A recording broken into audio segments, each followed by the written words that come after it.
How can you initiate great connecting conversations even with people who are completely different from you? Because whether you're an introvert or an extrovert, this is a skill that you can master, and it will make life a lot more interesting and fun.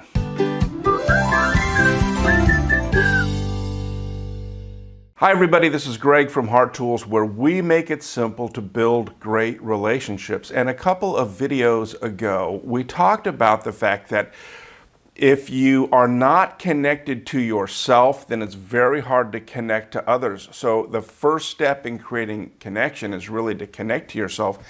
And so in that video, we challenge you to do 2 brainstorming sessions. The first one is on who do I love and who do I really like and who do I enjoy. And the second one was what do I love and what do I really like and what do I enjoy. And then in our last video, we took that first brainstorming session on who you love and like and enjoy. And we encourage you to map out kind of your relationship galaxy right now, that here are the people that are kind of, they're low trust, low risk relationships, not because they're low trust people, but just because I haven't had time to build trust perhaps with them. And then who are the people that are kind of the medium trust, and so you can do medium risk connection, and who are the people who are high trust, and you can self-disclose even more to them. And we encourage you to map that out and take a look at your relationship universe and see where perhaps you need to grow it. Now in this video, we're going to take that second brainstorming session on what you love and really like and really enjoy. And we're going to show you how you can use that to create connection with people, even if you're meeting them for the first time, and even if they're nothing like you.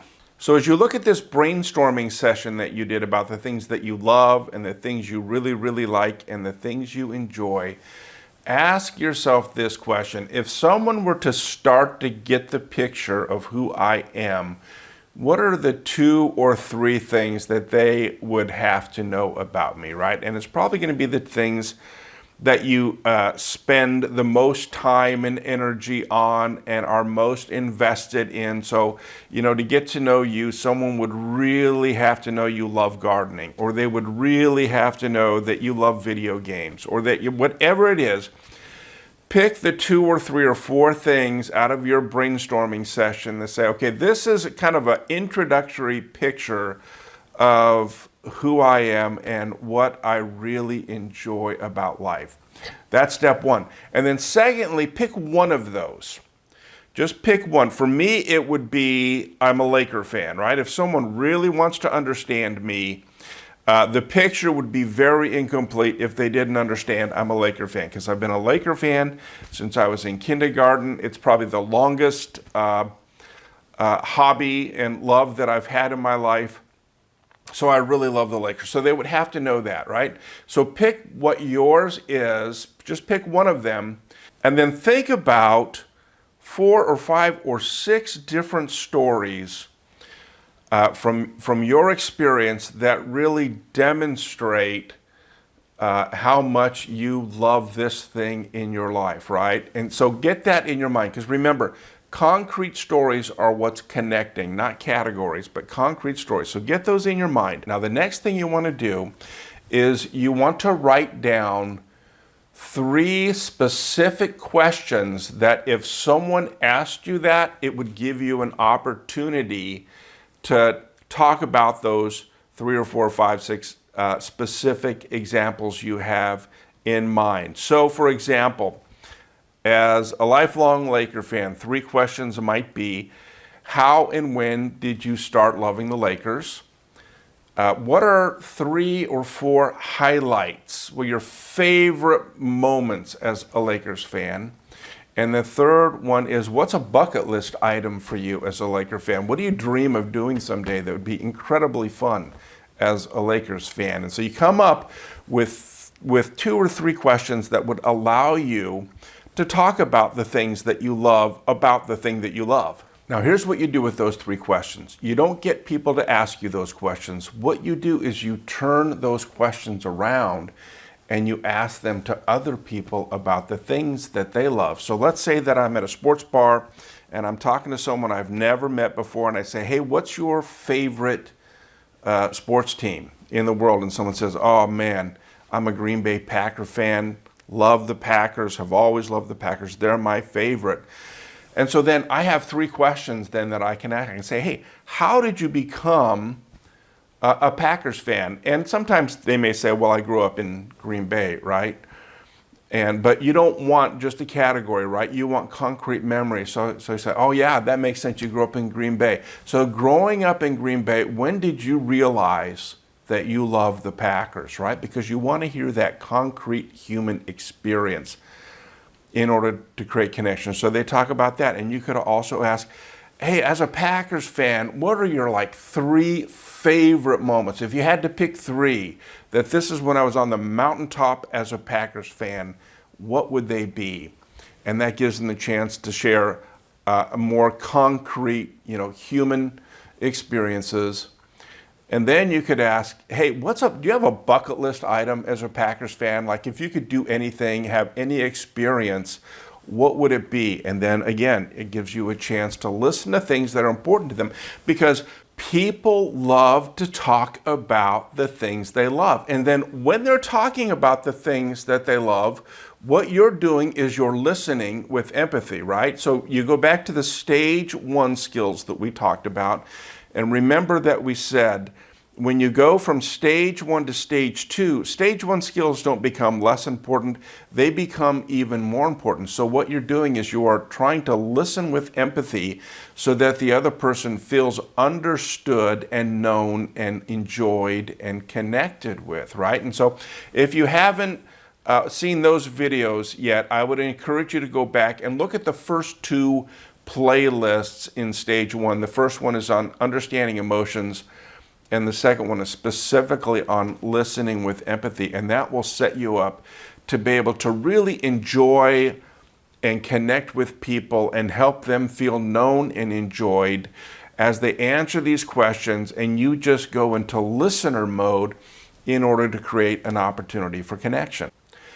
Now, let's say that the person you're talking to has no shared interests with you. They're nothing like you, right? And so you ask them, do you have a favorite sports team? And they say, no, not a big sports person. I'm here with my friend. She's a huge Packers fan, so I'm here with her, but I'm really not a sports fan.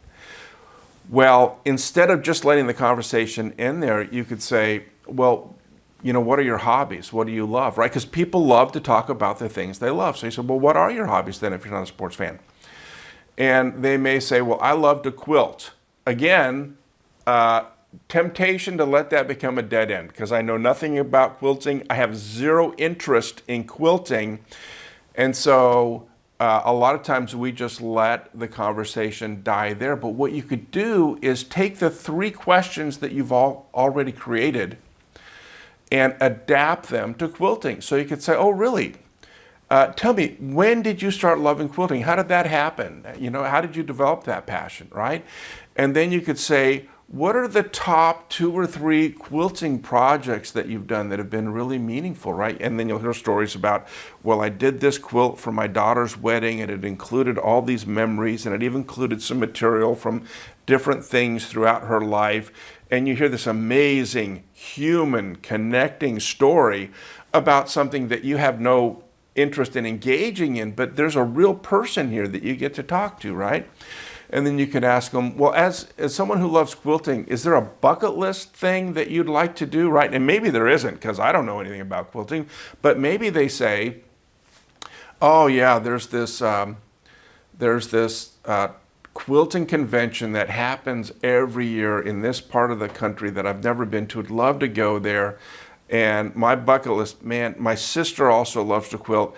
And so I'd love to go there, spend 4 days with her, and be a part of this convention and enjoy this part of the country. And here's the cool thing about this, is as this person is talking about her bucket list going to a quilting convention, you have a reference point for that, because you've already thought about My bucket list item is to go on a Lakers road trip where I go to 4 different cities in a week and a half and watch the Lakers play in 4 different arenas. And as they're talking about the quilting convention, I'm realizing that's the kind of significance and importance that this has to them. And so you're really listening on a different level. You don't have to be interested in the same thing that other people are interested in order to create connection. You just have to be interested in the fact that they are interested in that thing, that that is something that they love. And if you can do that, you can create amazing human connection with people who are completely different from you. So what you've done here is you've taken the things that you love and you've used them to create opportunities to connect with and understand what other people love. And you've asked some great questions and you've done a great job listening with empathy so that they feel known and enjoyed. Then there's potential for reciprocity, right? We talk about reciprocity all the time here because it's such a key to building great relationships. So sometimes what will happen is as you ask these questions, people will turn them around and they'll say, well, what's your favorite team? How did you become a Laker fan? What's your bucket list item, right? Sometimes they'll just do that naturally. And sometimes as you're listening to what other people are saying, there'll just be natural opportunities for you to talk about what you love, right? And so you listen to the person talk about their quilting bucket list trip, and it could be a very natural segue to say, hey, I have a bucket list item around my hobby because I love the Lakers and I've always wanted to, and you start sharing. And again, it's not your job to make people interested in what you have to share. What your job is to create opportunities for connection with others, to be interested in them, and then pay attention to who's also interested in getting to know and creating connection with you. A lot of times the reason our relationships fall flat is because we put all this pressure on ourselves that I have to be interesting to other people. That's completely outside of your control, and that's not what you're doing. What you're doing is doing all that you can to be interested in others and to create connection with them and create opportunity for connection. And then just pay attention to who's interested in you, right? And then lean into those relationships. And by the way, as we said in our last video, if it's very clear that someone does not want to reciprocate or that they don't want to talk to you, it's not because they're a bad person and it's not because you're uninteresting. It may just be they have a headache. It may be they've had a bad day and they had a huge fight with a best friend and they're preoccupied. It may be that they have enough friendships right now and they're just not looking to talk to anybody else at the moment. There's dozens of reasons. So take that pressure off yourself that your job is to make someone interested in you. That's outside of your control and it's not going to help you out. Your job is to be interested in other people and then pay attention to who reciprocates and wants to hear about the things you love as well, and then invest in those relationships. So here's the simple step to practice with this video. Take a look at your brainstorming session that you've done on the things that you love, things you really, really like, things you enjoy, and pick out 2 or 3 that are like the biggest things that someone would have to know if they want to get a picture of the real you, the things you spend a lot of time, a lot of passion, a lot of energy on. Come up with 4, 5, or 6 concrete stories and experiences that demonstrate your love, and then write out 3 specific questions that would allow you to tell those stories.